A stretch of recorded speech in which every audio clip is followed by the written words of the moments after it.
É impossível ligar a televisão ou navegar na internet e não ser tocado por imagens de sofrimento extremo em certas partes do mundo, como em tantas comunidades na África. A fome, a doença, os conflitos, tudo isso gera em nós uma profunda angústia e uma pergunta que ecoa na alma: por quê?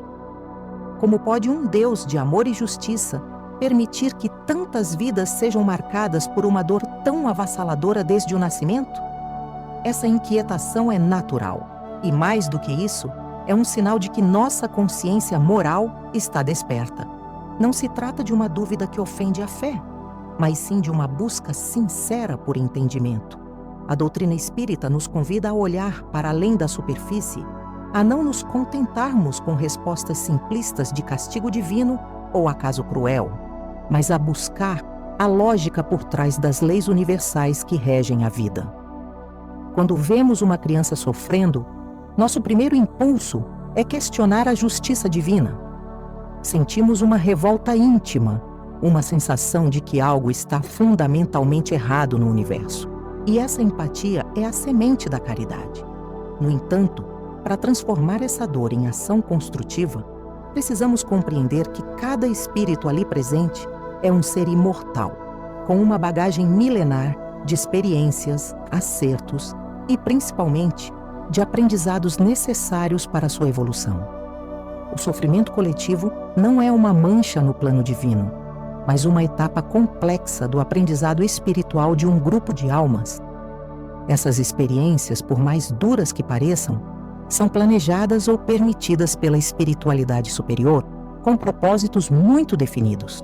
Elas funcionam como um poderoso catalisador para o desenvolvimento de virtudes como a resiliência, a humildade e a fé, tanto para quem passa pela prova, quanto para quem a testemunha.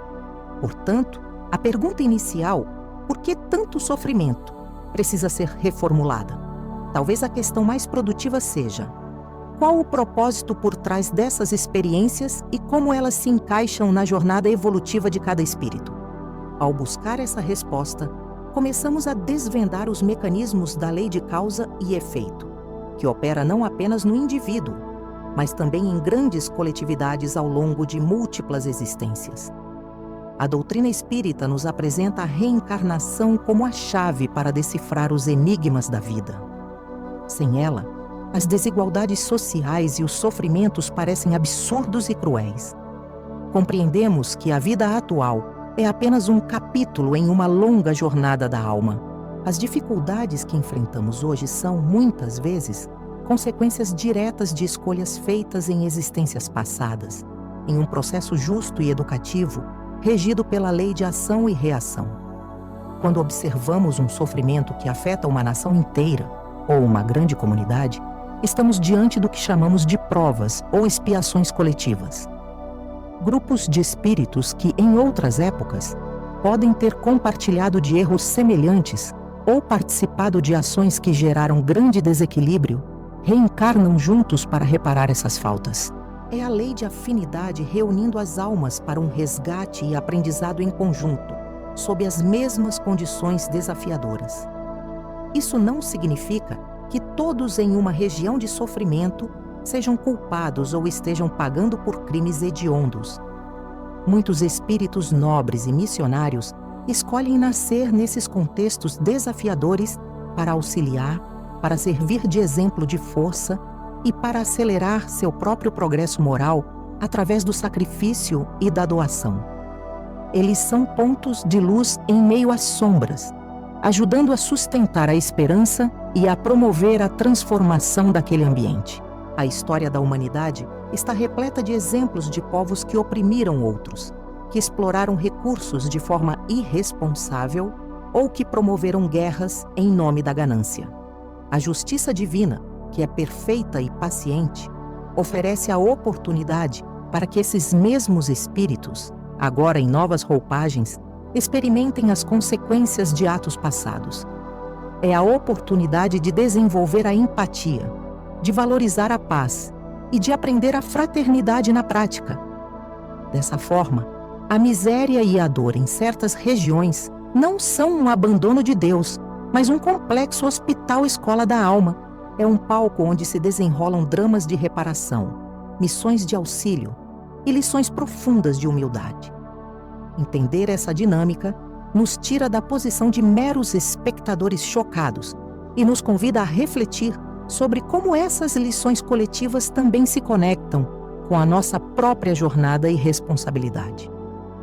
Ao olharmos para o sofrimento não como um fim em si mesmo, mas como um meio para um propósito maior, nossa perspectiva se transforma. Cada alma que enfrenta uma prova severa está, na verdade, em uma sala de aula intensiva do espírito. As condições áridas e desafiadoras são o terreno fértil para o cultivo de virtudes que, em uma vida de conforto, talvez levassem séculos para desabrochar, como a fé inabalável, a resiliência e a compaixão pura.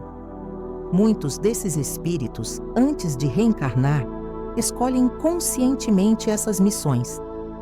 Em seu estado de lucidez no plano espiritual, eles compreendem a necessidade de passar por certas dificuldades para quitar débitos passados ou para dar um salto em sua evolução.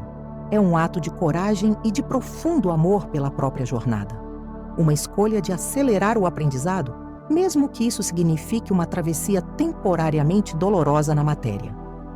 Além do aprendizado individual, o sofrimento coletivo tem uma função ainda mais ampla: despertar a consciência do restante do planeta.